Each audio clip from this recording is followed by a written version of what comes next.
Hello students, तो आइए आज हम समझते हैं सबसे पहले बायोमास और चारकोल के बारे में। देखिए बेटा, बायोमास क्या है? जैसे पेड़ पौधों से हमें क्या मिलता है? लकड़ी मिलती है, और जो काऊ डंग है वो हमें एनिमल से मिलता है। क्लियर? तो ऐसा फ्यूल जो कि हमें एनिमल्स और प्लांट्स से मिलता है वो हमारे लिए क्या है? बायोमास। क्लियर? तो इनका जो सोर्स है ना, प्लांट्स और एनिमल से मिलने वाले फ्यूल का जो सोर्स है दैट इज कॉल्ड बायोमास। लेकिन इसका देखिए फायदा है या नुकसान बायोमास का। देखिए, इसको बर्न करने से तो धुआं बहुत ज्यादा निकलता है, तो ये क्या है? इसकी एक बहुत बड़ी डिसएडवांटेज। और इससे जो हीट है वो ज्यादा प्रोड्यूस नहीं होती, धुआं ज्यादा निकलेगा और हीट कम प्रोड्यूस होगी। These are the main disadvantages. Clear? तो इनसे और बेटर फ्यूल बनाने के लिए इनको क्या किया जा सकता है वो हम समझते हैं। तो सबसे पहले देखिए, जो लकड़ी है, लकड़ी से धुआं ज्यादा निकलता है लेकिन हीट कम प्रोड्यूस होती है। तो हम क्या करेंगे? लकड़ी से चारकोल बनाएंगे। अब देखिए वो कैसे बनाया जाता है। सबसे पहले लकड़ी को एक बर्तन के अंदर लीजिए, जिससे कि वहां ऑक्सीजन नहीं होनी चाहिए उसके अंदर। क्लियर? तो बंद करना चाहिए उस बर्तन को ताकि ऑक्सीजन ना मिले। तो जैसे ही उसको हम गर्म करेंगे लकड़ी को, तो उसमें से पानी तो बाहर निकल जाएगा, लकड़ी के अंदर का जो वाटर मॉलिक्यूल्स है वो बाहर निकल जाएंगे, और उसके अंदर केवल क्या बचेगा? अब जो लकड़ी है वो बहुत ज्यादा सिकुड़ जाएगी, थोड़ी सी रह जाएगी, और वो फाइनली जो भी चीज बचेगी उसको हम बोलते हैं चारकोल। तो देखिए, when wood is burned in the absence of oxygen, जब ऑक्सीजन की एब्सेंस में वुड को बर्न किया जाएगा, then water is remove from it, इसमें से पानी हट के मॉलिक्यूल्स हट जाएंगे, और रिमेनिंग मटेरियल को हम क्या बोलते हैं? चारकोल। तो अब देखिए चारकोल के बेनिफिट्स क्या है। इसको बर्न करने से धुआं नहीं निकलता, पहला तो स्मोकलेस है ये, और दूसरा लकड़ी से ज्यादा हीट ये प्रोवाइड हमें करता है।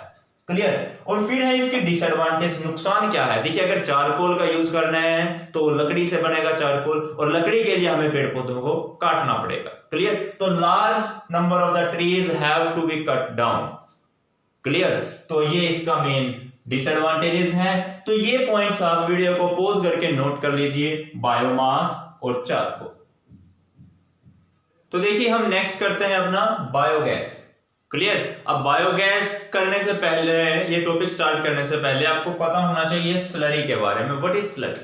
स्लरी क्या है? It is a mixture of cow dung, water and vegetable waste. मतलब वेजिटेबल का वेस्ट है, वो काऊ का डंग है, या सीवेज है, ये इन सब का जो मिक्सचर है उसको ही हम क्या बोलते हैं? स्लरी। क्लियर? पहले इसको नोट कर लीजिए आप, व्हाट इज स्लरी। तो ये लिखने के बाद हम स्टार्ट करते हैं अपना टॉपिक बायोगैस। तो सबसे पहले क्वेश्चन आता है, व्हाट इज बायोगैस? बायोगैस देखिए बेटा, cow dung, vegetable waste and sewage are decomposed. इन सब को डीकंपोज किया जाएगा in the absence of oxygen, oxygen की एब्सेंस में। किस किस को? Cow dung, vegetable waste, sewage को डीकंपोज करेंगे in the absence of oxygen, oxygen की एब्सेंस में। तो एक गैस प्रोड्यूस होगी which is called biogas. Clear? इनके जब ये ऑक्सीजन की एब्सेंस में डीकंपोज होते हैं तो गैस प्रोड्यूस करते हैं, दिस इज कॉल्ड बायोगैस।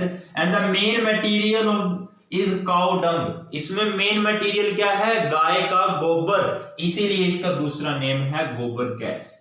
क्या नेम है इसका दूसरा? गोबर गैस। क्लियर? अच्छा, अब देखते हैं ये जो बायोगैस है हमारी, ये किस किस गैस का मिक्सचर है। तो बायोगैस जो है, it is a mixture of methane, hydrogen, hydrogen sulphide and carbon dioxide. मतलब इन गैसों का ये क्या है? मिक्सचर है। क्लियर? जिसमें से कि जो मीथेन गैस है, ये देखिए जो मीथेन गैस है ये 75% होती है किसके अंदर? बायोगैस के अंदर। ये इंपॉर्टेंट पॉइंट है, ध्यान रखना है आपने। बायोगैस का सबसे मेन कंपोनेंट क्या है? That is methane gas. कितने परसेंट होती है? नियरली 75% इसमें मीथेन गैस होगी। क्लियर? तो ये पॉइंट सबसे पहले आपको समझना है, व्हाट इज बायोगैस। क्लियर है? और ये किस किस गैसेस का मिक्सचर है, मेन कंपोनेंट इसका क्या है, और इसको गोबर गैस क्यों बोलते हैं। क्लियर। तो चलिए ये हो गया हमारा बायोगैस। अभी हम समझते हैं बायोगैस प्लांट के बारे में। ये है हमारा, देखिए यहां पर ध्यान से, बायोगैस प्लांट। तो चलिए अब बायोगैस प्लांट के बारे में हम समझते हैं कि ये कैसे काम करता है। तो देखिए जो बायोगैस प्लांट है इसके अंदर यहां से स्लरी को डाला जाता है। स्लरी क्या है? Mixture of the vegetable waste, cow dung and the water.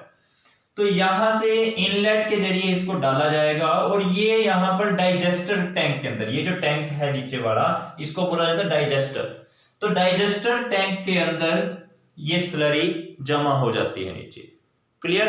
यहां पर ऑक्सीजन नहीं है तो ऑक्सीजन की एब्सेंस में कुछ माइक्रो ऑर्गेनिजम्स इसको डीकंपोज कर देते हैं और गैस प्रोड्यूस करेंगे।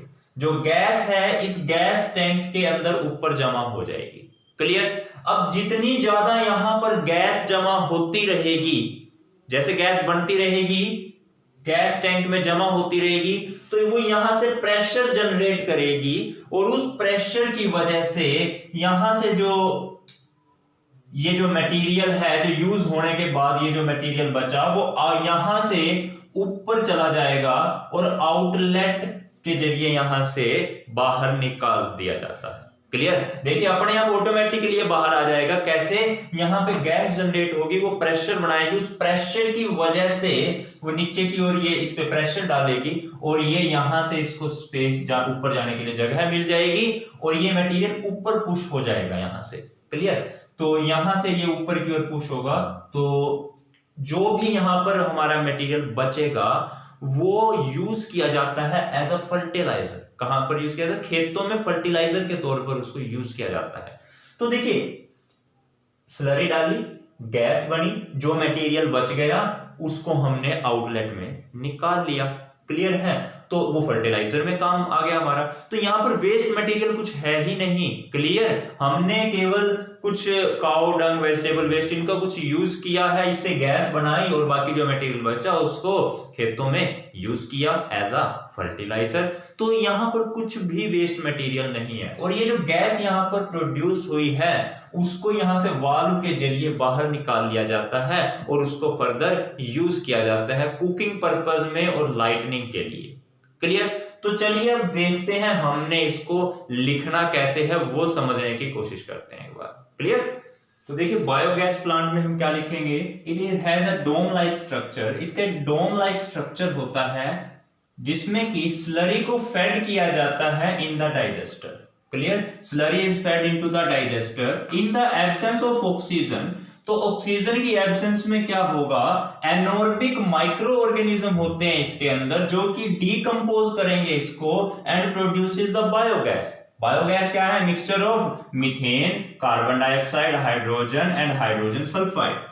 तो biogas is stored in the gas tank. Gas tank में बायोगैस स्टोर की जाती है and taken out with the pipes, और पाइप्स की हेल्प से जो है बाहर निकाल ली जाती है। अब इसके एडवांटेजेस समझिए क्या है। इट बर्न विदाउट स्मोक, ये बिना धुएं के जलती है, इसमें कोई धुआं ही नहीं होता। दूसरा, slurry left behind is rich in the nitrogen and phosphorus. जो स्लरी बची है इसमें लास्ट में जो स्लरी है ये बच जाती है यहां पर, that has nitrogen and phosphorus. इसमें सबसे ज्यादा मात्रा में नाइट्रोजन और फास्फोरस पाए जाते हैं। Therefore it is used as manure. इसको खेतों में खाद के रूप में क्या है? यूज कर लिया जाता है। Production of biogas is excellent way of waste disposal. जो वेस्ट को डिस्पोज करने का बहुत ही बढ़िया मेथड है ये। जैसे कुछ ऑर्गेनिक वेस्ट होता है ना यहाँ पर, जो भी उसको यूटिलाइज कर लिया जाता है। क्लियर। तो ये हो गया हमारा बायोगैस। तो चलिए बायोगैस में हमारा इतना ही था। और हाँ, यहां पर आपको ये भी क्वेश्चन पूछा जा सकता है, what is the use of the biogas. तो लाइटनिंग के लिए भी इसको यूज करते हैं और कुकिंग पर्पस के लिए भी बायोगैस को यूज करते हैं। ये आप एक्स्ट्रा लिख लेना अपनी तरफ से।